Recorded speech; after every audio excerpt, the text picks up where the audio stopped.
All right, what's going on, everybody? Today is Thursday, August 27th. Time for another Buoy 10 update. You can see maybe, there they are. Yeah, you can kind of see it. All right, there. Ships are just now starting to swing. It is mid-afternoon. We just came off of a high tide, and I have to say I saw more fish today than I've seen all season. And the quality of fish was just phenomenal.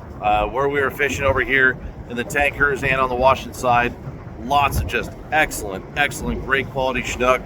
A lot of upriver brights coming, and some great at Coho too. We had a lot in that 8 to 10 pound range, and we ended up today. So the guys, I got mentioned yesterday, a lot of my guys like to book 2-3 days in a row, and this group has 2 days in a row. They had some stuff they had to take care of back in camp, so we called it a little bit early.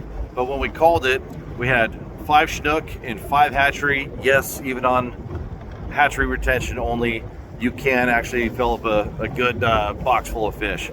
There's enough of them out here. You don't have to sort through too many of them. The clip rate's actually really good.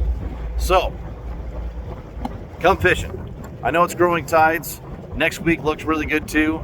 But man, who knows how long this weather's gonna hold.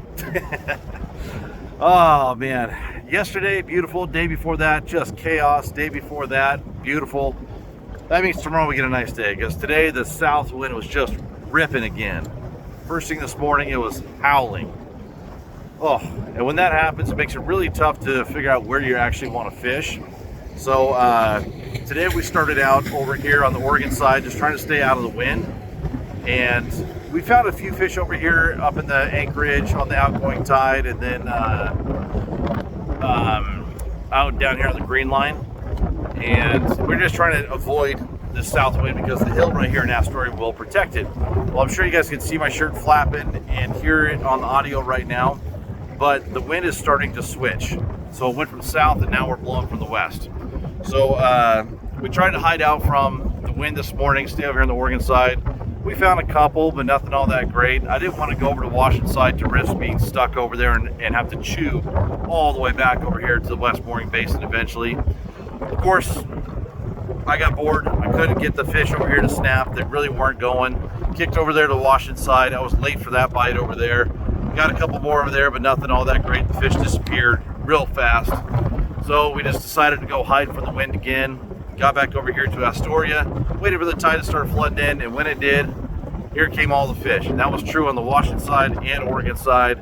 I think tomorrow with the wind laying down, I'm going to spend some more time on the Washington side, but today I had to stay over here. But guess what? It paid off. We caught plenty of fish. Didn't seem to matter what color spinner. I made a couple of changes throughout the day, and when the sun came out, I switched up a couple things to some more metallic blades like coppers. Like, for example, a copper Bronco up on the bow rod, and that helped it get bit because it was a Coast Guard. And that Captain America got bit all day long. Yeah, dude. I'm trying to get it. Hold on. Yeah, the Captain America got bit all day long. Sorry, guys, trying to drive and do stuff here. Traffic jam. So the Captain America got bit all day, which was nice, even though it wasn't painted blade. But it seemed like a little bit later on when I put on the copper blades, that definitely helped too. So something to think about as you're coming into this weekend. But I also know that the weather is going to be changing as we get later on into the weekend and into next week. I think Tuesday, Wednesday down here is when it's supposed to start getting nasty. But again, it's going to close for Chinook on September 2nd. So there's about as much intel as I can give you. If you have the opportunity to come down here this weekend, it's going to be really good. And yeah, enjoy it while it lasts. Because it will be closing down here on the 2nd. So, oh man, probably should do these updates so I'm not trying to drive the boat and park in a slip, huh?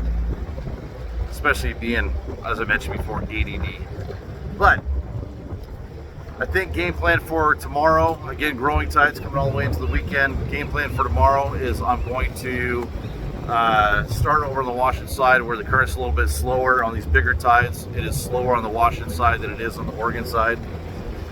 And so I'm going to start over there trying to avoid this faster current that's over here on the Oregon side. Now the south wind's going to dissipate.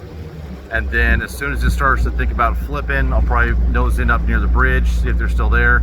If not, man, there were just so many fish that came in on the Oregon side. I know the guys on the red line and down in Hammond did really well, so tons and tons of options. Guys from Buoy 20 on down. When it started pushing, guys up in Hammond were getting them. The guys who were fishing right around the church and fort were getting them too at the low slack first part of the push. So spread out. No matter where you like to fish, you'll get them there. I promise. It's excellent. So come on down, have fun, enjoy yourselves, catch fish, swing nets, cash checks. I don't know, what other cliches are there? Yeah, I was coming up with all the excuses today when the south wind was blowing. Oh yeah, the fish don't bite very well when the south wind blows. Oh, it's definitely the barometer, but that all went away when the fish started biting. So yeah, don't believe your guide. All right, I gotta park a boat. Later.